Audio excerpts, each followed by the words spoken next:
What's one book that changed your life? Dorothea Brand, Becoming a Writer.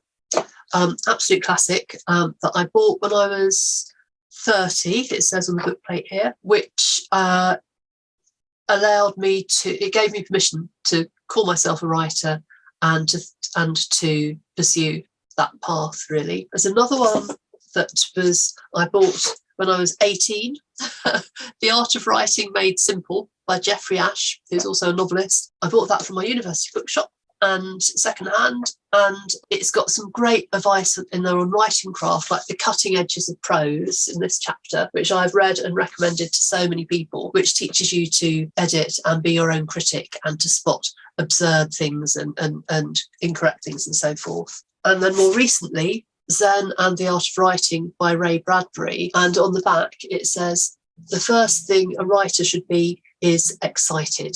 And that was a couple of years ago, that was a nice sort of pep talk to just sort of put me back in the game. And that is a really good one as well. But that one is the book, I would say. That's the classic. And I'd never heard of it before I bought it. I just saw it in the secondhand bookshop and thought, oh, that's what I want to become. I want to become a writer. That's a book for me. And read it and was just blown away by it. And so many of my author friends now have said the same thing, that they've all got a battered copy, well-thumbed copy on their bookshelf somewhere from their youth.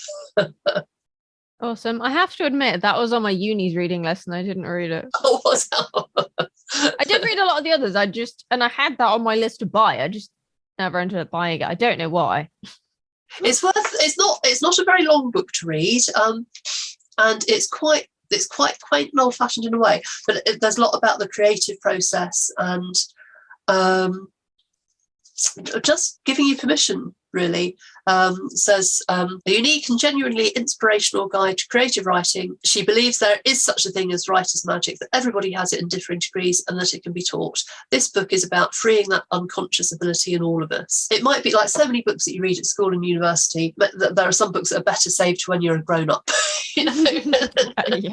And so I came to that when I was 30, and that was right. That was good timing for me.